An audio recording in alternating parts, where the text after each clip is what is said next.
നമസ്തേ കുഞ്ഞുങ്ങളെ, എല്ലാവർക്കും സുഖമാണല്ലോ? എന്തൊക്കെയുണ്ട് വിശേഷം? നല്ല വിശേഷങ്ങളല്ലേ?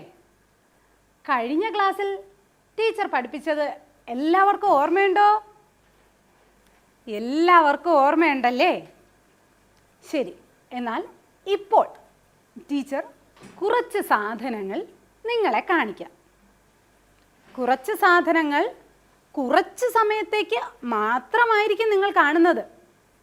ആ സമയത്തിൽ നിങ്ങൾ ഓർത്ത് വയ്ക്കണം എന്തെല്ലാം സാധനങ്ങളാണ് കണ്ടതെന്ന്. എന്താ മനസ്സിലായില്ലേ?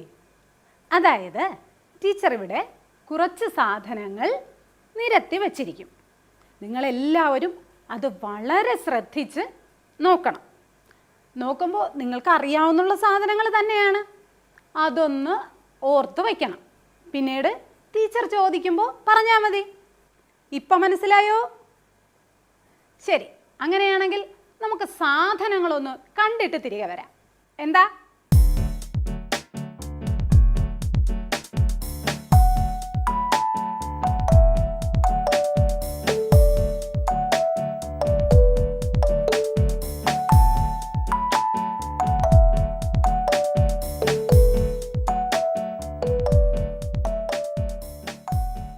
ഏതൊക്കെ സാധനങ്ങളാണ് നിങ്ങൾ കണ്ടത്? ചൂല്, പിന്നെ ബ്രഷ്, പിന്നെ സോപ്പ് കണ്ടു. പിന്നെയോ? ശരി ശരി, ടീച്ചർ 18 സാധനങ്ങളാണ് നിങ്ങളെ കാണിച്ചത്. ഇതിൽ 18 ഓർമ്മയുള്ള എത്ര കുട്ടികളുണ്ട്? ഒന്ന് കൈ ഉയർത്തിയേ. ആഹാ, ഇത്രയധികം പേർക്ക് ഓർമ്മയുണ്ടോ? 18 സാധനങ്ങളും ഓർമ്മയുണ്ട്. ശരി, കുറച്ച് കുട്ടികൾക്ക് 17 ഓർമ്മയുണ്ട് അല്ലേ? ശരി ശരി, എന്നാൽ ടീച്ചർ ഓരോ സാധനങ്ങളായി സ്ക്രീനിൽ കാണിക്കാം. എന്നിട്ട് അവയുടെ പേരുകളും അതിൻ്റെ ചുവട്ടിൽ എഴുതിയിരിക്കും. നിങ്ങൾ ആ പേരുകൾ നോട്ട് ബുക്കിൽ ഒന്ന് കുറിച്ചെടുത്തോളണേ. ശരി, എന്നാൽ നമുക്ക് ഓരോ സാധനങ്ങളായി കണ്ടാലോ? ചൂൽ, മോപ്പ്, സോപ്പ് പൊടി, പാത്രം കഴുകുന്ന സോപ്പ്, അലക്കു സോപ്പ്, ടോയ്ലറ്റ് ക്ലീനർ, ലോഷൻ, പൊടി തട്ടി, ടോയ്ലറ്റ് ക്ലീനിങ് ബ്രഷ്, ചവറു നീക്കി, പാത്രം കഴുകുന്ന ബ്രഷുകൾ, soap, toothpaste, toothbrush, മാവില, ചവറുകോരി, ഉമിക്കരി.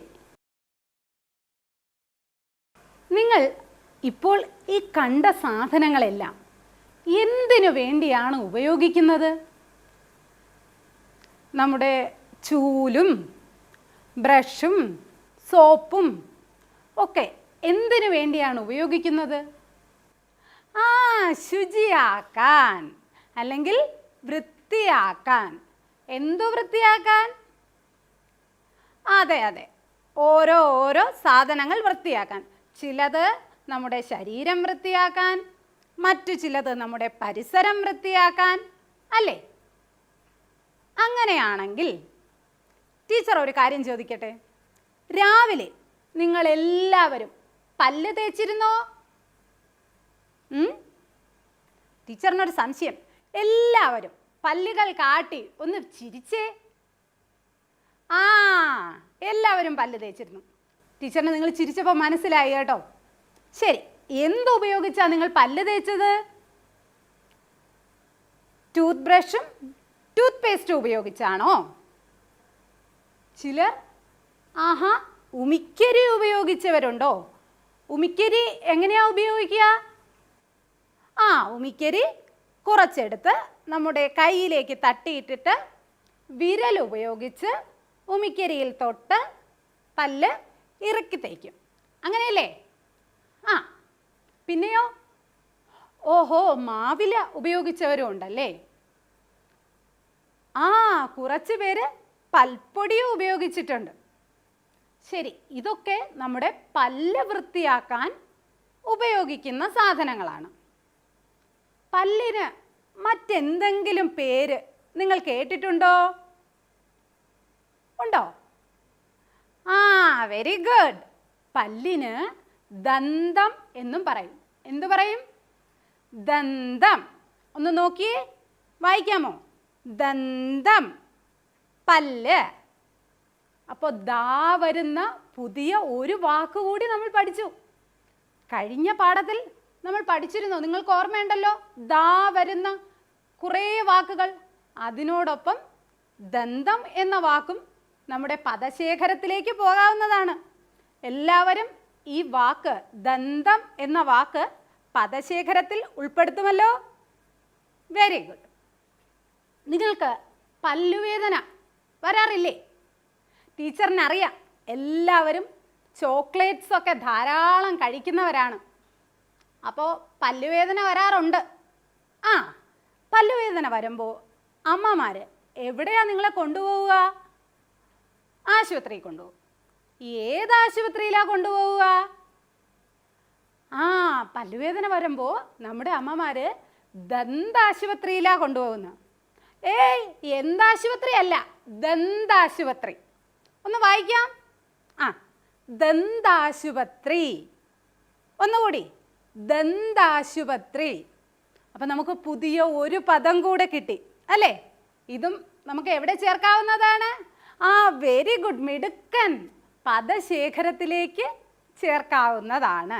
അപ്പോൾ ദന്തം, ദന്താശുപത്രി, ഈ രണ്ട് വാക്കുകളും നമുക്ക് നമ്മുടെ പദശേഖരത്തിലേക്ക് ചേർക്കാവുന്നതാണ്. Very good.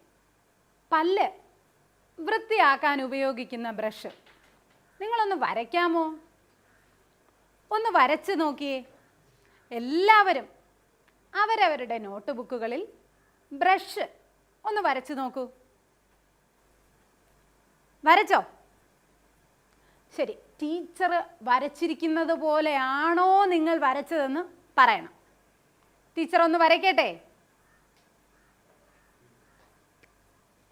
നോക്കിക്കോളൂ.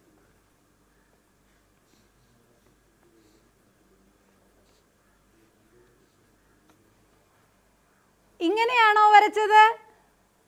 ഇങ്ങനെയാണോ നിങ്ങൾ വരച്ചത്? ബ്രഷ് ഇങ്ങനെ വരച്ചാൽ മതിയോ? നമുക്ക് ബ്രഷും കൂടി വച്ചൊന്ന് നോക്കിയാലോ? ശരി, ദാ ഒന്ന് നോക്കൂ. ഇങ്ങനെ മതിയോ? ടീച്ചർ വരച്ചതുപോലെ മതിയോ? പോരാ. ടീച്ചർ വരച്ചതിൽ എന്താ തെറ്റുപറ്റിയത്? ആ ടീച്ചർ വരച്ച ബ്രഷിന് കൈ പിടിക്കാനുള്ള നീളം കുറവാണ്. അപ്പോൾ നിങ്ങൾ വരയ്ക്കുമ്പോൾ ബ്രഷിൻ്റെ കൈപിടി നല്ല നീളത്തിൽ വരയ്ക്കണം. അതിൽ വായിൽ പോകുന്ന ഭാഗം അത് ചെറുതായും വരയ്ക്കണം. അപ്പോൾ എല്ലാവരും നല്ല ഒരു ബ്രഷ് വരയ്ക്കുമല്ലോ. ബ്രഷ് വരച്ചിട്ട് അവയ്ക്ക് നിറം നൽകണം. എല്ലാവരും ചെയ്യുമല്ലോ. Very good. ഇനി നമ്മുടെ ദേഹം ശുചിയാക്കാൻ എന്താണ് ഉപയോഗിക്കുന്നത്? അതെ, സോപ്പും വെള്ളവും. സോപ്പും വെള്ളവും കൊണ്ടാണ് നാം കുളിക്കുന്നത്. കുളിക്കുന്നതിന് മാത്രമാണോ സോപ്പ് ഉപയോഗിക്കുന്നത്? കുളിക്കുന്നതിന് നാം സോപ്പ് ഉപയോഗിക്കും. വസ്ത്രങ്ങൾ അലക്കുന്നതിന് സോപ്പ് ഉപയോഗിക്കും. ഇപ്പോഴത്തെ കാലത്ത് നാം സോപ്പ് കൂടുതലായി ഉപയോഗിക്കുന്നുണ്ട്. എന്തിനാണ്? ഇടയ്ക്കിടെ നാം കൈകൾ വൃത്തിയായി സോപ്പ് ഉപയോഗിച്ച് കഴുകാറുണ്ട്. പിന്നെ പാത്രം കഴുകാൻ ഉപയോഗിക്കുന്ന സോപ്പ് നാം കുളിക്കാനായി ഉപയോഗിക്കാറുണ്ടോ? ഇല്ല. പാത്രം കഴുകാനായിട്ട് ഉപയോഗിക്കുന്ന സോപ്പ് പാത്രം കഴുകുന്നതിന് മാത്രം അല്ലേ? ശരി, അങ്ങനെയാണെങ്കിൽ സോപ്പിന് അലർജി ഉള്ളവർ, അതുമല്ലെങ്കിൽ സോപ്പ് ഉപയോഗിക്കാൻ കഴിയാത്തവർ മറ്റെന്ത് സാധനമായിരിക്കും ഉപയോഗിക്കുന്നത്? ചോദ്യം ടീച്ചർ കുറച്ചുകൂടി ലഘുവാക്കി തരാം. അതായത് പണ്ടത്തെ കാലത്ത് സോപ്പ് ഉപയോഗിച്ചിരുന്ന ആൾക്കാർ ഇല്ല. സോപ്പ് കണ്ടുപിടിക്കുന്നതിന് മുൻപ് ആൾക്കാർ കുളിച്ചിരുന്നില്ലേ? ഉണ്ട്. അങ്ങനെയാണെങ്കിൽ അന്ന് അവർ എന്തായിരുന്നിരിക്കും ഉപയോഗിച്ചിട്ടുണ്ടാവുക? നിങ്ങൾ കുറേ പേരെങ്കിലും കേട്ടിട്ടുണ്ടാവും. പയറുപൊടി, കടലമാവ് തുടങ്ങിയ സാധനങ്ങളൊക്കെയാണ് ദേഹം ശുചിയാക്കാൻ വേണ്ടി ഉപയോഗിച്ചിരുന്നത്. ശരി, അങ്ങനെയാണെങ്കിൽ നമ്മുടെ മുടി, നമ്മുടെ തല ശുചിയാക്കാൻ വേണ്ടി നാം എന്താണ് ഉപയോഗിക്കുന്നത്? മുടിയിലൊക്കെ ചെളിയും മറ്റും പറ്റിയിരിക്കുമ്പോൾ നാം എന്തുപയോഗിച്ചാണ് കഴുകി വൃത്തിയാക്കുന്നത്? അതെ, ഷാംപൂ ഉപയോഗിക്കാറുണ്ട്. പിന്നെ താളി, നമ്മുടെ ചെമ്പരത്തി ഇല ഇടിച്ച് പിഴിഞ്ഞ് താളിയാക്കി ഉപയോഗിക്കാറുണ്ട്. അപ്പോൾ ഇതെല്ലാം തന്നെ എന്താണ്? ശുചീകരണ സാധനങ്ങളാണ്, ശുചീകരണ ഉപകരണങ്ങളാണ് അല്ലേ? നമുക്കൊന്ന് വായിച്ചാലോ? എല്ലാവരും ടീച്ചർക്കൊപ്പം ഒന്ന് വായിച്ചേ. ശുചീകരണ ഉപകരണങ്ങൾ. ഒന്നുകൂടി, ശുചീകരണ ഉപകരണങ്ങൾ. Very good. ഇനി നമ്മൾ നമ്മുടെ ദേഹത്തിൻ്റെ കാര്യം ഒക്കെ പറഞ്ഞു. നമ്മുടെ വീട്ടിൽ ചപ്പ് ചവറുകൾ വൃത്തിയാക്കാനായി നമ്മുടെ അമ്മ എന്ത് സാധനമാണ് ഉപയോഗിക്കുന്നത്? വീട്ടിൽ ചപ്പ് ചവറില്ല എന്ന് പറഞ്ഞാൽ ടീച്ചർ വിശ്വസിക്കില്ല. നിങ്ങളെല്ലാവരും നല്ല ബിരുദന്മാരാണെന്ന് ടീച്ചറിനറിയാം. അപ്പം നമ്മൾ അഴുക്കാക്കിയിടുന്ന ചപ്പ് ചവറുകൾ വൃത്തിയാക്കാനായി നമ്മുടെ അമ്മ എന്താണ് ഉപയോഗിക്കുന്നത്? ചൂലുപയോഗിക്കും അല്ലേ? വീടിൻ്റെ നിലവും മറ്റും തുടച്ച് വൃത്തിയാക്കാൻ എന്താണ് അമ്മ ഉപയോഗിക്കുന്നത്? വെള്ളം, പിന്നെ അതെ ലോഷൻ, പിന്നെ മോപ്പ് അല്ലേ? മോപ്പ് ഉപയോഗിക്കും. അതുമല്ലെങ്കിൽ തുണി ഉപയോഗിക്കും. വെള്ളത്തിൽ കുറച്ച് ലോഷൻ ഒഴിച്ച് അതിനുശേഷം തുണി ഉപയോഗിച്ച് വെള്ളത്തിൽ മുക്കിയ ശേഷം അത് പിഴിഞ്ഞ് തറ തുടച്ചെടുക്കും അല്ലേ? നിലം വൃത്തിയാക്കിയെടുക്കും. അങ്ങനെയല്ലേ? അതെ. അങ്ങനെയാണെങ്കിൽ മഴക്കാലത്ത് നമ്മുടെ വീടിന് ചുറ്റുപാടും ധാരാളം ചപ്പുചവറുകൾ വീണ് കിടക്കും. അപ്പോൾ ഇലയൊക്കെ നമ്മൾ തൂത്ത് കഴിഞ്ഞാൽ, അതായത് അടിച്ചു വാരുമ്പോൾ ചിലപ്പോൾ മുഴുവനും പോകണമെന്നില്ല, മഴവെള്ളത്തോടൊപ്പം പറ്റിപ്പിടിച്ച് നിലത്ത് തന്നെ കിടക്കും. അങ്ങനെയുള്ളപ്പോൾ അമ്മമാർ എന്ത് സാധനമാണ് ഉപയോഗിക്കുന്നത്? നിങ്ങൾ കണ്ടിട്ടുണ്ടോ നിലം വൃത്തിയാക്കാനായിട്ട്? ടീച്ചർ ഒരു സാധനം കാണിച്ചു തരാം. എല്ലാവരും ഇതൊന്ന് നോക്കൂ. ഇത് നിങ്ങൾ കണ്ടിട്ടുണ്ടോ? എന്താണിത്? കുറച്ച് നേരത്തെ പരിചയപ്പെടുത്തിയതാണ്. ചവറു നീക്കി അല്ലേ? എന്തായത്? ചവറു നീക്കി. ഇതിങ്ങനെ പിടിച്ച് ഇതുകൊണ്ട് എന്ത് ചെയ്യും? നമ്മൾ നിലത്ത് കിടക്കുന്ന ചപ്പ് ചവറുകൾ നീക്കി കൂട്ടും, എന്നിട്ട് വാരിക്കളയും അല്ലേ? ശരി. ഇനി വീട്ടിൽ തന്നെ ടി വിയുടെ മുകളിലൊക്കെ നമ്മൾ സാധാരണ ഫ്ലവർ വേസ് വയ്ക്കാറുണ്ടല്ലേ? അതുപോലെ എന്താണ് നമ്മുടെ ചുവരുകളിലൊക്കെ തന്നെ ഫ്ലവർ വേസുകൾ നമ്മൾ തൂക്കിയിടാറുണ്ട് അല്ലേ? അപ്പോൾ ഇതിലൊക്കെ പൊടി വന്ന് പറ്റിയിരിക്കും. ഈ പൊടിയും മറ്റും വൃത്തിയാക്കുന്നതിന് അമ്മ എന്താ ഉപയോഗിക്കുക? പൊടി തട്ടി ഉപയോഗിക്കാറുണ്ട് അല്ലേ? പൊടി തട്ടി നമ്മൾ നേരത്തെ കണ്ടിരുന്നു. അങ്ങനെയാണെങ്കിൽ നമ്മളിപ്പോൾ ധാരാളം കാര്യങ്ങൾ കണ്ടു, പരിചയപ്പെട്ടു, അവയുടെ ഉപയോഗം മനസ്സിലാക്കി. ഇതിൽ ഈ സാധനങ്ങളെ നമുക്ക് ഒന്ന് തരംതിരിക്കാൻ കഴിയുമോ? നിങ്ങളൊന്ന് ആലോചിച്ച് നോക്കൂ. ഈ സാധനങ്ങളെ, നമ്മളിപ്പോൾ ഈ കണ്ട ഈ സാധനങ്ങളെല്ലാം നമുക്ക് എങ്ങനെ തരംതിരിക്കാൻ കഴിയും? നമ്മുടെ വ്യക്തി ശുചീകരണ ഉപകരണങ്ങളെന്നും, പിന്നെ കുറച്ച് സാധനങ്ങൾ പരിസര ശുചീകരണ ഉപകരണങ്ങൾ, ഇങ്ങനെ നമുക്ക് രണ്ടായി തരംതിരിക്കാൻ കഴിയും. മറ്റെന്തെങ്കിലും രീതിക്ക് തരംതിരിക്കാൻ കഴിയുമോ? ഒന്ന് ആലോചിച്ച് നോക്കണേ. ശരി, ഇതിൽ വ്യക്തി ശുചീകരണ സാധനങ്ങളിൽ അല്ലെങ്കിൽ വ്യക്തി ശുചീകരണ ഉപകരണങ്ങളിൽ എന്തൊക്കെ സാധനങ്ങളാണ് വരുന്നത്? ആ ശരി ശരി ശരി, ടീച്ചറിന് മനസ്സിലായി, എല്ലാവർക്കും അറിയാം. അങ്ങനെയാണെങ്കിൽ അവ നിങ്ങൾക്കൊന്ന് വരയ്ക്കാമോ? ശരി, ഇനി പരിസര ശുചീകരണ സാധനങ്ങളും വരയ്ക്കണം. എല്ലാവരും ദാ ഈ വർക്ക്ഷീറ്റ് ഒന്ന് നോക്കൂ. വ്യക്തി ശുചീകരണ ഉപകരണങ്ങൾ, പരിസര ശുചീകരണ ഉപകരണങ്ങൾ. ഇവയ്ക്ക് താഴെയായി എന്തൊക്കെ സാധനങ്ങളാണ് ഇതിൽ ഉൾപ്പെടുന്നതെന്ന് വരയ്ക്കണം. വരച്ചിട്ടോ ആ ചിത്രത്തിന് ചുവടെ അതിൻ്റെ പേരും എഴുതണം. ഉമിക്കരിയുടെ ഒന്നും ചിത്രം വരയ്ക്കേണ്ട കേട്ടോ. ഉമിക്കരി, പയറുപൊടി, കടലമാവ് ഇതിൻ്റെയൊന്നും ചിത്രം വരയ്ക്കേണ്ടതില്ല. അവയുടെ പേരുകൾ എഴുതിയാൽ മതി. നിങ്ങൾക്ക് വരയ്ക്കാൻ കഴിയുന്ന ഒട്ടനവധി സാധനങ്ങളില്ലേ? അതെ അതെ, അവയുടെ ചിത്രങ്ങൾ വരച്ച് അതിൻ്റെ താഴെയായി, അതിൻ്റെ ചുവട്ടിലായി അവയുടെ പേര് കൂടി എഴുതണം. എല്ലാവരും ചെയ്യുമല്ലോ? Very good. എല്ലാ വീടുകളിലും ശുചീകരണ സാധനങ്ങൾ ഉണ്ടെന്ന് ടീച്ചറിന് അറിയാം. നിങ്ങളുടെ എല്ലാവരുടെയും വീടുകളിൽ ഇതുപോലുള്ള ശുചീകരണ സാധനങ്ങൾ ഉണ്ട് അല്ലേ? നിങ്ങൾക്ക് നമ്മൾ ആ കണ്ടതിൽ എത്ര ശുചീകരണ സാധനങ്ങൾ സ്വന്തമായി നിർമ്മിക്കാൻ കഴിയും? കുറേ അധികം പേർക്ക് ചൂല് സ്വന്തമായിട്ടുണ്ടാക്കാൻ കഴിയും. എല്ലാവർക്കും അറിയാമോ ചൂലുണ്ടാക്കാൻ? അറിയാത്ത കുറച്ച് പേരുണ്ട്. നമ്മുടെ കുറച്ച് കൂട്ടുകാർക്ക് ചൂലുണ്ടാക്കാനായി അറിയില്ല. അങ്ങനെയാണെങ്കിൽ ആ ചൂല് നമുക്കിന്ന് ക്ലാസ്സിൽ ഒന്ന് ഉണ്ടാക്കി നോക്കിയാലോ? ശരി, പക്ഷെ ടീച്ചർ പ്രത്യേകിച്ചൊരു കാര്യം പറയാം.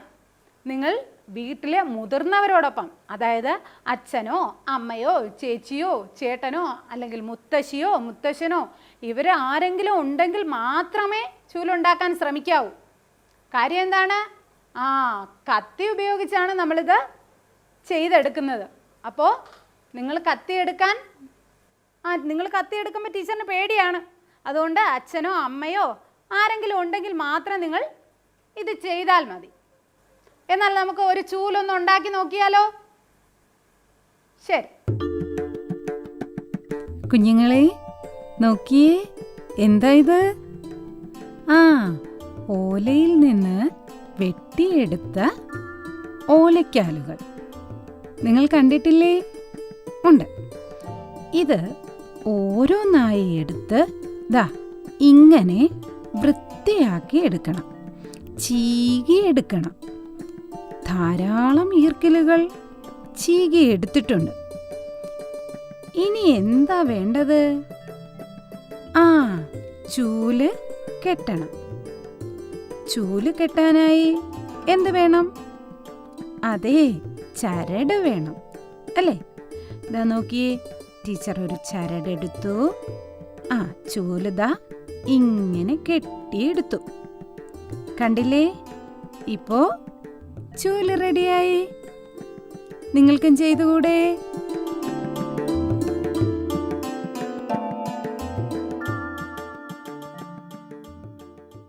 കുഞ്ഞുങ്ങളെ, ടീച്ചറിന് ദാഹിച്ചിട്ട് വയ്യ.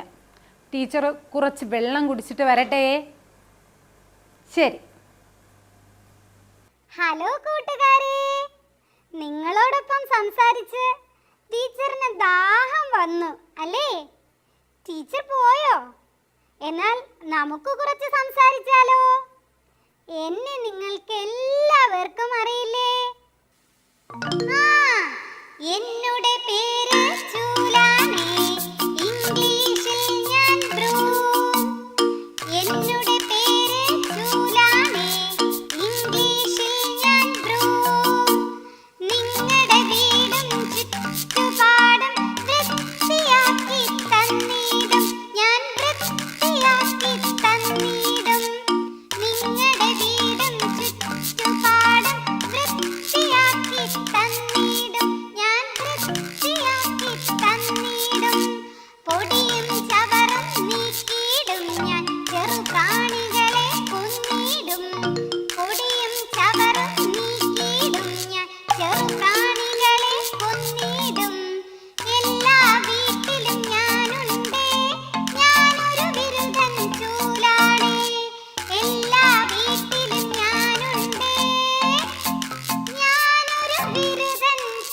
ചൂലാണേ. പിന്നെ നിങ്ങൾക്കൊരു കാര്യം അറിയുമോ? എന്നെ കുറിച്ച് കഥകളൊക്കെ ഉണ്ട്. കടങ്കഥകൾ. 1000 പേർക്ക് ഒരു അരപ്പട്ട എന്ന കടങ്കഥ എന്നെ കുറിച്ചാണ് കേട്ടോ. പിന്നെ അവിടെയും വിരിഞ്ഞാടി ഇവിടെയും വിരിഞ്ഞാടി മൂലയിൽ ചാരി വിശ്രമിച്ചു എന്ന കടങ്കഥയും എന്നെ കുറിച്ചാണ്. ഇനിയും ധാരാളം കടങ്കഥകൾ എന്നെ കുറിച്ചുണ്ട്. എന്നെ കുറിച്ചും എൻ്റെ കൂട്ടുകാരായ മറ്റ് ശുചീകരണ ഉപകരണങ്ങളെ കുറിച്ചുമുള്ള കൂടുതൽ കടങ്കഥകൾ നിങ്ങൾ കണ്ടെത്തണേ കൂട്ടുകാരെ. അതാ നിങ്ങളുടെ ടീച്ചർ വരുന്നു. ഞാൻ പോകുന്നേ. ആ അപ്പോൾ കുഞ്ഞുങ്ങളെ, നമ്മൾ ഈ ക്ലാസ്സിൽ ധാരാളം ശുചീകരണ സാധനങ്ങൾ പരിചയപ്പെട്ടു അല്ലേ? അതെ, വ്യക്തി ശുചീകരണ ഉപകരണങ്ങളും പിന്നെ പരിസര ശുചീകരണ ഉപകരണങ്ങളും നാം പരിചയപ്പെട്ടു. അങ്ങനെയാണെങ്കിൽ ഇനിയും ധാരാളം ശുചീകരണ ഉപകരണങ്ങൾ നമുക്ക് തയ്യാറാക്കാൻ കഴിയില്ലേ? നമുക്ക് നിർമ്മിക്കാൻ കഴിയില്ലേ? കഴിയും. നാം ഇന്ന് ചൂലാണ് നിർമ്മിച്ചത്. അടുത്ത ദിവസം നമുക്ക് മറ്റൊരു ശുചീകരണ സാധനം അല്ലെങ്കിൽ ശുചീകരണ ഉപകരണം ഉണ്ടാക്കാനായി ശ്രമിക്കാം. ശരി, എന്നാൽ ഇന്ന് ടീച്ചർ തന്ന വർക്കുകൾ എല്ലാവർക്കും ഓർമ്മയുണ്ടല്ലോ? അപ്പോൾ എല്ലാവരും വർക്കുകളൊക്കെ ചെയ്ത് നല്ല മിടുക്കരു കുട്ടികളായിട്ടിരിക്കണം. പിന്നെ അടുത്ത ദിവസം ക്ലാസ്സിന് വരുമ്പോൾ വീട്ടിലെ കുറച്ച് പഴകിയ തുണിയും ഒരു കത്രികയും ഒരു വടിയും കൂടെ കയ്യിൽ കരുതണം. അധ്യാപകരോടും രക്ഷിതാക്കളോടും ഇന്ന് 4 പ്രവർത്തനങ്ങളാണ് കുട്ടികൾക്ക് നൽകിയത്. ടീച്ചർ പ്രദർശിപ്പിച്ച ശുചീകരണ സാധനങ്ങൾ എഴുതാനുള്ള പ്രവർത്തനം, ശുചീകരണ ഉപകരണങ്ങളെ വ്യക്തി ശുചീകരണ ഉപകരണങ്ങളെന്നും പരിസര ശുചീകരണ ഉപകരണങ്ങളെന്നും തരം തിരിച്ച് അവയുടെ ചിത്രങ്ങൾ വരച്ച് അവയുടെ പേരെഴുതാനുള്ള പ്രവർത്തനം, മുതിർന്നവരുടെ സഹായത്തോടെ ചൂല് നിർമ്മിക്കാനുള്ള പ്രവർത്തനം, ചൂലിനെക്കുറിച്ച് കൂടുതൽ കടങ്കഥകൾ കണ്ടെത്താനുള്ള പ്രവർത്തനം. ഇതിനൊപ്പം തന്നെ കുട്ടികളുടെ പദശേഖരത്തിൽ പുതിയ വാക്കുകൾ ചേർക്കാനും ശ്രദ്ധിക്കണേ കൂട്ടുകാരെ. അപ്പോൾ അടുത്ത ദിവസം കൂടുതൽ ശുചീകരണ സാധനങ്ങൾ നിർമ്മിക്കാനും മറ്റുമായി നമുക്ക് വീണ്ടും കാണാം. നന്ദി.